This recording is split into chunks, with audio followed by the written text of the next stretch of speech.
ഞങ്ങള് ഹംഗ്രി മൃണാൾ എന്ന് പറഞ്ഞ റെസ്റ്റോറന്റിൽ നിന്ന് വരും. നമ്മുടെ തൊട്ടടുത്ത ലുലുവിന്റെ. അപ്പൊ ഇന്നത്തെ നിങ്ങളുടെ ട്രീറ്റ് ഞങ്ങളുടെ ആകാം. ഓക്കെ ആണോ? നല്ല കിടിലൻ ചായ. ഹംഗ്രി മൃണാളിന്റെ എടപ്പള്ളി ബ്രാഞ്ചിൽ ഡൈനിങ് സ്റ്റാർട്ട് ചെയ്ത വിവരം നിങ്ങൾ എല്ലാവരും അറിഞ്ഞിരിക്കുമല്ലോ. എല്ലാവർക്കും വെൽക്കം. പെട്ടെന്ന് തന്നെ കടന്നു വരിക. നമ്മുടെ ലുലുവിന്റെ തൊട്ടടുത്തായിട്ടാണുള്ളത്.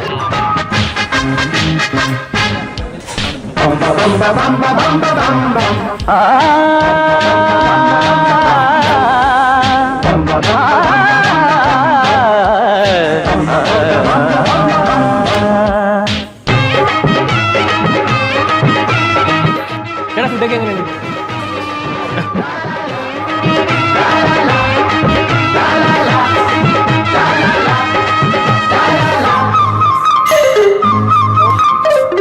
ോട്ടമോടുന്നൊരോട്ടോ കുടുംബത്തിനുണ്ടായ സൗഭാഗ്യമേ